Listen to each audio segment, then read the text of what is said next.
Hello दोस्तों, स्वागत है आपका दृष्टि आईएएस के इंडेप्थ प्रोग्राम में। मैं हूं केवल आपके सामने। आपने एनजीओ या कहें कि गैर सरकारी संगठन के बारे में जरूर सुना होगा। ये ऐसे संगठन होते हैं जो कि लोगों के लिए जमीनी स्तर पर यानी कि ग्रास रूट लेवल पर काम करते हैं। किस प्रकार के काम करते हैं? काम ऐसे करते हैं कि जहां पे सरकार को जो कार्य करने चाहिए थे लोगों के हित में, लोक हित में, वे कार्य जो जरूरी होते हैं उनके विकास के लिए, उनके जीवन के लिए, उनके संरक्षण के लिए, इस प्रकार के कार्यों को अंजाम देने के लिए वे लाभ की परवाह नहीं करते हैं। इस प्रकार के संगठन होते हैं। इन संगठनों को धन की भी आवश्यकता होती है। देश से भी धन मिलता है और विदेश से भी धन मिलता है। लेकिन जब विदेश से धन मिलता है तो उस वक्त यह ध्यान देना जरूरी हो जाता है कि विदेश से मिलने वाला धन किस वजह से दिया गया है। क्या वही वजह है जो वजह बताई जा रही है या उसकी आड़ में कुछ किया जा रहा है? यही बात अभी चर्चा में है और आज हमारी चर्चा का मुद्दा यही रहने वाला है। तो चलिए हम देखते हैं कि क्या है खबर। तो खबर आई है इंडियन एक्सप्रेस में, what is FCRA and when can an NGOs registration B cancelled. यानी कि दो प्रमुख बातें यहां पर निकल के आ रही हैं कि FCRA क्या है और किसी एनजीओ का रजिस्ट्रेशन कब कैंसिल हो सकता है। किस प्रकार का रजिस्ट्रेशन, जो FCRA जो कानून है उसके अंतर्गत किया गया रजिस्ट्रेशन किस प्रकार से कैंसिल हो सकता है। तो इसके बारे में हम विस्तार से जानेंगे। जो मुख्य बात यही है कि एक कानून है और उस कानून में कुछ ऐसी बातें कही गई हैं एनजीओ के लिए, जब वह विदेश से धन लेता है तो किन बातों का ध्यान रखना जरूरी है और किन शर्तों पर वह विदेश से धन ले सकता है। और अगर कुछ गड़बड़ी होती है तो उसमें वह जो लाइसेंस उसे विदेश से धन प्राप्त करने का मिला हुआ था वह कैंसिल हो सकता है, वह रजिस्ट्रेशन कैंसिल हो सकता है। तो इसी बारे में हम विस्तार से जानेंगे। तो सबसे पहले हम देखेंगे कि चर्चा में आखिर यह खबर है क्यों। उसके बाद हम चूंकि एनजीओ की बात आई है तो जानेंगे कि एनजीओ क्या है और क्यों है, जिसके बारे में मैंने शुरू में आपसे बताया था उसको थोड़ी और अच्छे से देखेंगे। क्या है फॉरेन कंट्रीब्यूशन रेगुलेशन एक्ट, यानी कि इसी बारे में अभी न्यूज में जो बात चल रही थी कि FCRA foreign contribution regulation act, Hindi में से क्या कहेंगे? हिंदी में से कहेंगे विदेशी अंशदान विनियमन अधिनियम। इस अधिनियम को जानेंगे किस प्रकार से यह विदेशी चंदे से या विदेशी अनुदान से संबंधित है और क्या इसमें प्रावधान है और इसमें कुछ संशोधन हुए हैं, उन संशोधनों को देखेंगे। और उसके बाद हम देखेंगे कि इस कानून के तहत जो पंजीकरण होता है वह किस प्रकार से होता है और वह पंजीकरण किस प्रकार से रद्द हो सकता है, या क्या वह कंडीशन है जिस कंडीशन पर रद्द भी किया जा सकता है। और अंत में हम देखेंगे कि आखिर इन संशोधनों का कारण क्या है। जो इस कानून में भी हाल ही में संशोधन भी किए गए तो वे संशोधन क्यों किए गए, और साथ में हम देखेंगे कि लोगों की यानी कि जो आलोचक हैं इस कानून के मामले में उनकी क्या राय है, और अंत में हम देखेंगे क्या हो सकती है आगे की राह। इसी के साथ हम देखेंगे अभ्यास प्रश्न जो कि आपकी तैयारी के लिए होगा खास।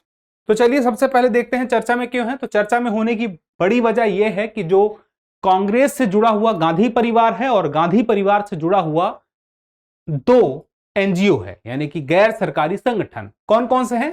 राजीव गांधी फाउंडेशन यानी कि RGF, और दूसरा है राजीव गांधी चैरिटेबल ट्रस्ट यानी कि RGCT का लाइसेंस रद्द कर दिया गया है। किसके द्वारा किया गया है? सरकार के द्वारा। यानी कि यह अब विदेश से किसी भी प्रकार का अनुदान नहीं ले पाएंगे। और इनके ऊपर आरोप यह लगा था कि विदेशी अनुदान में अनियमितता है, यानी कि अनुदान जितना लिया जाना चाहिए या तो उससे ज्यादा लिया जा रहा था, या जो लिया जा रहा था उसके बारे में पर्याप्त आयकर रिटर्न दाखिल नहीं किया गया था। तो इसी वजह से अब जानना जरूरी हो जाता है कि सबसे पहले हम जान लें कि आखिर ये एनजीओ क्या है जिसके लाइसेंस को अभी कैंसिल किया गया है अनुदान लेने के मामले में। और उसके बाद हम कानून को भी देखेंगे और उसके बाद जो प्रमुख आयाम है इस खबर से उन्हें भी देखेंगे। तो देखिए, एनजीओ की बात की जाए तो सबसे पहली बात यह है एक निजी संगठन है, क्योंकि सरकार का संगठन नहीं है, गैर लाभकारी संगठन है। मान लीजिए एनजीओ कुछ ऐसा कार्य करता है ग्रासरूट लेवल पर ही जिससे कि कुछ आय भी हो रही है एनजीओ की, तो वह लाभ कोई नहीं लेगा। वह जितना भी धन अर्जित होगा वह सीधे सीधे उसी कार्य के लिए वापस से लगा दिया जाएगा जिसके लिए एनजीओ बना है। अब इसका जो सार्वजनिक उद्देश्य होता है वह एकदम लक्षित होता है, यानी कि अगर उसे किसी स्तर पर, जैसे कि बच्चों की शिक्षा के लिए काम करना है, पर्यावरण के लिए काम करना है, जो वंचित वर्ग हैं उनके लिए कुछ कार्य करना है, सरकारी योजनाएं हैं उन तक पहुंच सुनिश्चित करानी है वंचित वर्ग की, उस प्रकार के कार्यों के जो भी उनके लक्ष्य होंगे वह क्लियर होंगे। अब यह बात तो हो गई। अब बात आती है कि विदेश से अगर इन्हें धन प्राप्त करना हो तो उसके लिए एक कानून बना है, और कानून का नाम क्या है? यही FCRA। FCRA। और यह कानून जो अभी हाल में जिस कानून के तहत लोगों को पंजीकरण कराना पड़ता है, यानी कि रजिस्ट्रेशन कराना पड़ता है, वह 2010 का है। हालांकि कानून इसके पहले भी आ चुका है और उसके बाद हाल में अभी संशोधन भी हुआ है 2020 में। इसको हम विस्तार से देखेंगे। फिलहाल के लिए यह कि FCRA के तहत ही एनजीओ को पंजीकरण कराना पड़ेगा, तब जाके वह विदेश से चंदा ले पाएगा। देश की बात नहीं हो रही है, विदेश से चंदा लेने की बात हो रही है। और हालांकि एक बात यह है कि ये जितने भी एनजीओ हैं इन पर नियंत्रण किसी भी तरह की संस्था का नहीं होता है, यानी कि यह किस प्रकार से कार्य करेंगी यह किसी तरह से संस्था के नियंत्रण में नहीं है। लेकिन कम से कम इतना नियंत्रण में जरूर है कि यह विदेश से अगर चंदा लेती हैं तो उसमें पारदर्शिता सुनिश्चित की जाए। अब बात आती है कानून की, तो आखिर यह फॉरेन कंट्रीब्यूशन रेगुलेशन एक्ट आखिर है क्या? तो इसकी पृष्ठभूमि में हम जाएं तो वर्ष 1969 में संसद में सबसे पहली बार यह आशंका व्यक्त की गई कि विदेशी ताकतों के द्वारा पैसे भारत में भेज करके वहां पर हमारे जो भारत के अंदर आंतरिक मामले हैं उसमें हस्तक्षेप करने का प्रयास किया जाएगा। तो 1969 में तो यह आशंका व्यक्त की गई, लेकिन एक समय आता है वर्ष 1976, यानी कि आपातकाल का समय, और इस आपातकाल के समय ही अधिनियम बन गया FCRA। तो FCRA अधिनियम बना 1976 में, लेकिन उसके बाद उसमें कुछ संशोधन हुए और 2010 में यह संशोधन हुए। उसके बाद फिर 2020 में भी संशोधन हुए, और अभी हाल ही में 2022 में 1 जुलाई से इसमें यानी कि FCRA के लिए जो नियम बना है उस नियम में भी कुछ संशोधन हुए हैं, बदलाव हुए हैं, और जो कि 1 जुलाई 2022 से लागू हैं। ये नियम में बदलाव 1 जुलाई 2022 से लागू हैं। अब देखिए बात आती है FCRA में विदेशी अनुदान की। तो हम एनजीओ को तो देख लिए, FCRA कानून किस प्रकार से कब आया ये देख लिए। अब जान लेते हैं विदेशी अनुदान को, और इसके बाद हम देखेंगे कि FCRA कानून के अंतर्गत क्या क्या प्रावधान हैं और क्या क्या संशोधन हुए हैं। लेकिन सबसे पहले जानते हैं विदेशी अनुदान क्या है। तो विदेशी अनुदान की बात करें तो सबसे पहले आप क्लियर रखिए कि व्यक्तिगत उपयोग के लिए उपहार के रूप में दी जाने वाली वस्तुओं के अलावा, यानी कि अगर आपको व्यक्तिगत उपयोग के लिए किसी को कोई कुछ दे रहा है तो उन्हें शामिल नहीं किया जाएगा विदेशी अनुदान में। इसके अलावा अन्य किसी भी वस्तु के दान, अंतरण अथवा हस्तांतरण को शामिल किया जाएगा। यह बात हो गई विदेशी अनुदान के मामले में। लेकिन यहां पर कुछ अपवादों को भी ध्यान में रखना है। मान लीजिए कोई व्यक्ति है अपने व्यवसाय, कारोबार अथवा वाणिज्य की सामान्य गतिविधियों के तहत, वे गतिविधि जो सामान्यतः होती रहती है, सरकार के सामने है और लीगल है, के तहत प्रदान की जाने वाली वस्तुओं या सेवाओं के बदले प्राप्त किसी भी धनराशि को FCRA में शामिल नहीं किया जाएगा।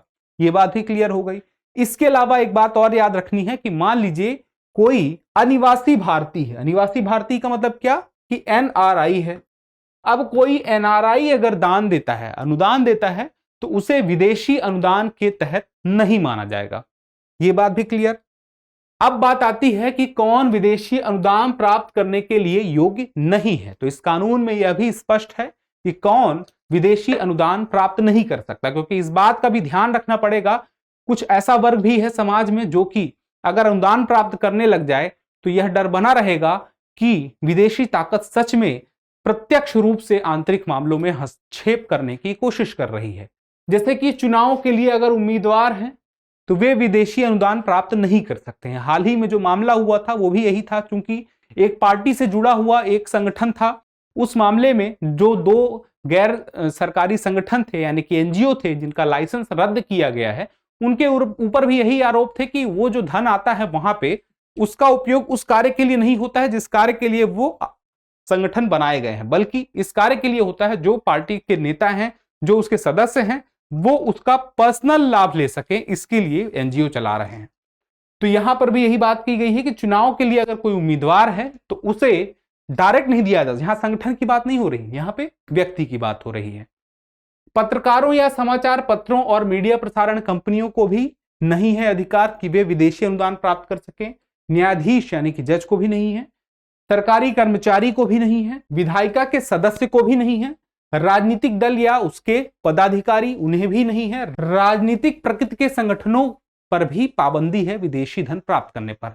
यानी कि कोई ऐसे संगठन हैं जो कि राजनीति में सीधे सीधे नहीं जुड़े हुए हैं, लेकिन उनकी प्रकृति राजनीति से जुड़ी, यानी कि किसी पार्टी को सपोर्ट करते हैं, ऐसे संगठन, उन्हें भी अधिकार नहीं है।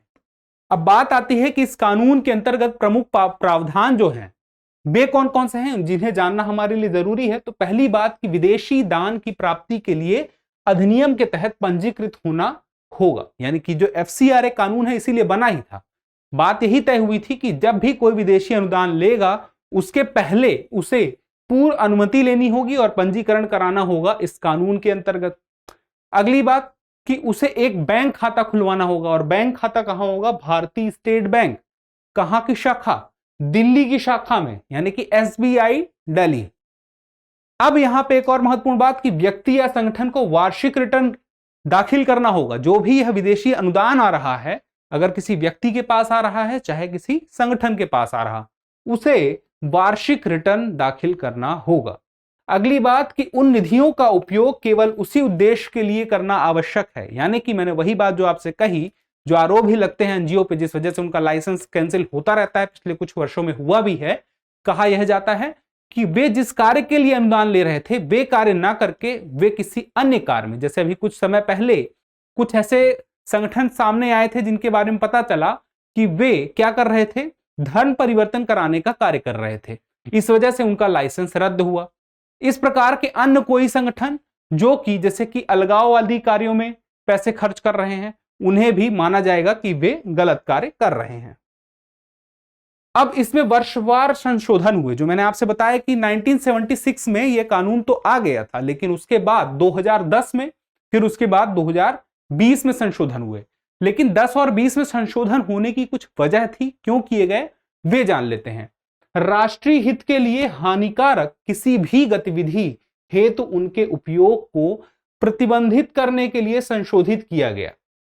यानी कि यहां पर यह बात डाली गई, प्रावधान डाला गया कि अगर राष्ट्रीय हित के लिए कोई गतिविधि हानिकारक होती है किसी एनजीओ के माध्यम से जो कि विदेशी धन लेता है, उसे प्रतिबंधित कर दिया जाएगा, उसका लाइसेंस रद्द कर दिया जाएगा। और दूसरी बात 2020 में जो हुआ, सरकार को एनजीओ यानी कि गैर सरकारी संगठनों द्वारा विदेशी धन की प्राप्ति और उपयोग पर सख्त नियंत्रण और जांच करने की शक्ति प्राप्त हो गई। यानी कि सरकार नियंत्रित कर सकती है कि किस प्रकार से पैसा आएगा और कितना पैसा आएगा, और वह जो पैसा आया है उसके खर्च के मामले में, उसके उपयोग के मामले में, उसके रिटर्न के मामले में पर्याप्त जांच करने का अधिकार भी सरकार ने अपने पास ले लिया, यानी कि उसका विस्तार कर लिया। अब यहां पर बात आती है कि जो संशोधन हुए हाल ही में, वे संशोधन कौन कौन से हैं जो कि हमारे लिए जानना जरूरी है। प्रमुख संशोधन है एफसीआरए के तहत विदेशों में अपने रिश्तेदारों से अब कोई व्यक्ति सालाना 10 लाख रुपए तक प्राप्त करने की अनुमति उसे मिल चुकी है। पहले यह था कि कोई व्यक्ति है विदेश में, उसका कोई रिश्तेदार रहता है, तो वह सालाना 1 लाख रुपए ले सकता है। लेकिन अभी यह सीमा कितनी बढ़ गई है, अभी यह सीमा 10 लाख रुपए तक बढ़ा दी गई है। उसके अलावा यदि राशि अधिक हो जाती है तो व्यक्तियों के पास सरकार को सूचित करने के लिए 90 दिन का समय रहेगा। पहले कितने दिन का समय होता था, पहले सिर्फ 30 दिन का, 30 दिन का समय। एफसीआरए के तहत मान लीजिए पंजीकरण किसी को कराना है या पूर्व अनुमति उसे चाहिए अनुदान लेने के लिए, तो उसके लिए उसके पास 45 दिन का समय रहेगा। पहले कितना था, पहले की बात करें तो पहले इसमें भी 30 दिन था। विदेशी फंड प्राप्त करने वाले संगठन प्रशासनिक उद्देश्यों के लिए इस तरह के फंड का 20% से अधिक उपयोग नहीं कर सकते हैं। पहले यह सीमा कितनी थी? 50%। मान लीजिए कोई एनजीओ है, संगठन में लोग होंगे, उन लोगों को कार्य करने के लिए खर्च की आवश्यकता होगी, कहीं आना होगा, जाना होगा, उसका खर्च, हॉल का खर्च, या जो भी संसाधनों की उनकी आवश्यकता है उसके लिए खर्च। तो ये खर्च प्रशासनिक खर्च में आ गया। अब इसके लिए वे जो उनका खर्च है, मान लीजिए संगठन कोई बहुत बड़ा है या छोटा, किसी भी स्तर पे है, उनके लिए तय कर दिया गया कि 20% जो भी विदेशी अनुदान आया है उसका 20% से ज्यादा वे अपने प्रशासनिक खर्च पे नहीं करेंगे खर्च। ठीक है। अब बात आती है संगठनों या व्यक्तियों पर सीधे मुकदमा चलाने के बजाय, यह महत्वपूर्ण पॉइंट है, एफसीआरए के तहत 5 और अपराधों को समाधेय अपराध बनाया गया है। और अब समाधेय अपराधों की संख्या कितनी हो गई है? पहले 7 थी और अब 5 बढ़ा के 12 कर दी गई है। अब समाधेय अपराध को पहले इंग्लिश में जान लीजिए क्या है? Compoundable offence. अब इसको समझते हैं विस्तार से। समाधेय अपराध का यानी कि कंपाउंडेबल ऑफेंस का सीधा सीधा मतलब यह है, मान लीजिए जो शिकायत करता है, शिकायतकर्ता अगर इस बात के लिए सहमत हो जाता है कि मध्यस्थता वह करना चाहता है और उस मामले को वहीं पर समाप्त करना चाहता है, तो वह कर सकता है। इस कानून के तहत ऐसे 12 ऐसे समाधेय अपराध तय कर दिए गए हैं कि इस परिस्थिति में जो शिकायत करता है वह वहीं पर मिलकर दोनों आपस में बैठकर सामंजस्य बनाकर उस मामले को रफा दफा कर सकते हैं। अब बात आती है कि कैसे होगा एफसीआरए के तहत पंजीकरण, क्योंकि पंजीकरण से ही न्यूज शुरू हुई थी कि उसका रद्द कर दिया गया था। तो रद्द करने के पहले हम जान लेते हैं कि वह होता कैसे है। सबसे साधारण प्रक्रिया ऑनलाइन आवेदन करना होता है, शुरुआत ऑनलाइन आवेदन से, लेकिन वह आवेदन एक निर्धारित प्रारूप में होगा। जो भी उसके लिए महत्वपूर्ण डॉक्यूमेंट्स है वे डॉक्यूमेंट्स तो लगाने ही पड़ेंगे। अब उन व्यक्तियों या संघों को दिया जाता है जिनके पास निश्चित लक्ष्य हो। मैंने बात कही थी, एनजीओ के पास एक निश्चित लक्ष्य होता है कि वह इस कार्य के लिए बना है या इस कार्य के लिए वह आगे कार्य करेगा। जैसे कि सांस्कृतिक लक्ष्य हो, आर्थिक लक्ष्य हो, शैक्षिक लक्ष्य हो, धार्मिक और सामाजिक कार्यक्रम जो भी उसे करने हैं वंचित वर्ग के लिए, उस प्रकार के कोई भी निर्धारित लक्ष्य होंगे तभी वह रजिस्ट्रेशन करवा पाएगा। उसे वह जानकारी भी देनी होगी विस्तार से। आवेदन के बाद गृह मंत्रालय क्या करेगा? गृह मंत्रालय मदद लेगा इंटेलिजेंस ब्यूरो यानी कि आईबी की। आईबी से जानकारी जुटाएगा, जांच पड़ताल करेगा और जांच पड़ताल करने के बाद 90 दिनों के अंदर वह अनुमति प्रदान कर देगा यानी कि लाइसेंस दे देगा, उसका पंजीकरण अप्रूव हो जाएगा। अब मान लीजिए अगर 90 दिन से ज्यादा लगता है तो वह कारण बताएगा और यह तय करेगा कि कितने दिन में वह अप्रूवल देगा। अब बात आती है कि अगर मान लीजिए किसी को नवीनीकरण करना है तो यह नवीनीकरण उसे पंजीकरण समाप्ति के 6 महीने के अंदर। अब उसके लिए जानना जरूरी है कि आखिर कितने समय तक के लिए यह वैध है। तो 2 बातें हैं, 5 साल के लिए वैध है। अब जैसे 5वां साल चल रहा है तो 6 महीने जब बचेंगे उस दौरान उसे नवीनीकरण कराना जरूरी है, और अगर वह नवीनीकरण नहीं कराता है तो पंजीकरण समाप्त समझा जाएगा। अब आती है बात, पंजीकरण क्यों हो सकता है रद्द? रद्द होने की बात में सबसे प्रमुख बात है 2010 में जो संशोधन हुआ, 20 में संशोधन हुआ, उसकी वजह से सरकार के पास कुछ अतिरिक्त शक्तियां आ गई। सरकार के पास यह शक्ति है कि एनजीओ के एफसीआरए पंजीकरण को रद्द कर सकती है। वो कैसे?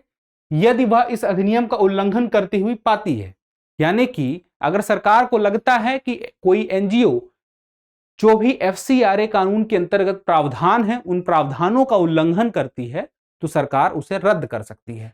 यदि केंद्र सरकार को लगता है कि पंजीकरण को रद्द करना जनहित में आवश्यक है, जनहित में यानी कि राष्ट्र हित में कोई भी पंजीकरण रद्द करना आवश्यक है, तो वह भी कर सकती है।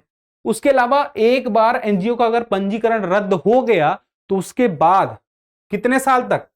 3 साल, 3 साल तक पुनः पंजीकरण नहीं कराया जा सकता। जैसे कि अभी हाल ही में 2 एनजीओ का पंजीकरण सरकार ने कैंसिल किया, जिसके बारे में हम अभी बात कर रहे थे, राजीव गांधी ट्रस्ट की।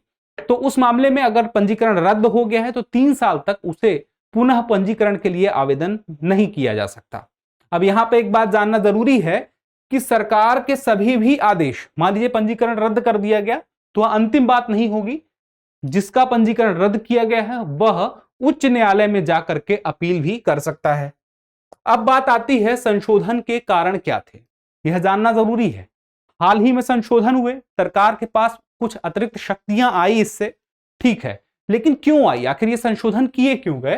क्योंकि 2010 से 2019 के बीच विदेशी अंशदान का वार्षिक अंतर्वाह लगभग दुगना हो गया था। अब आप कहेंगे कि वार्षिक अंतर्वाह मतलब, यानी कि जितना पैसा आ रहा था विदेशी चंदे के रूप में वह काफी बढ़ गया था, लगभग 2 गुना हो गया था। लेकिन कई विदेशी अंशदान प्राप्तकर्ताओं द्वारा, यानी कि जिसने प्राप्त किया, अब उसे जहां खर्च करना था वो वहां खर्च ना करके किसी और कार्य में संलग्न हो गया। जैसे कि उदाहरण दिया था धर्मांतरण के मामले में कि कोई धर्म परिवर्तन ही करा रहा है, उसी तरह से और बहुत सारे कार्य, अलगाववादी गतिविधियों के लिए और भी हैं ऐसे। अब विदेशी अंशदान की प्राप्ति और उपयोग में पारदर्शिता और जवाबदेहिता सुनिश्चित करनी जरूरी हो जाती है। इस प्रकार के कंडीशन मामले आएंगे तो पारदर्शिता तो जरूरी होगी ही, तो इस बात को ध्यान में रखते हुए ही संशोधन किया गया। आलोचकों की इस बारे में क्या राय है? तो आलोचकों ने साफ साफ कहा है कि देखिए, प्रतिबंध लगाने के पीछे कारण को सही ढंग से स्पष्ट नहीं किया गया है। जैसे अभी प्रतिबंध लगाया गया 2 एनजीओ के ऊपर, तो जो प्रावधान कहे गए हैं, जैसे प्रावधान 2010 वाले उसमें जो संशोधन हुआ उसमें यह बात कही गई कि राष्ट्रीय हित में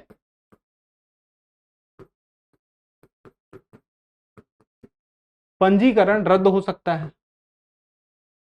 रद्द हो सकता है। अब इस राष्ट्रीय हित को तो अच्छे से डिफाइन नहीं किया गया।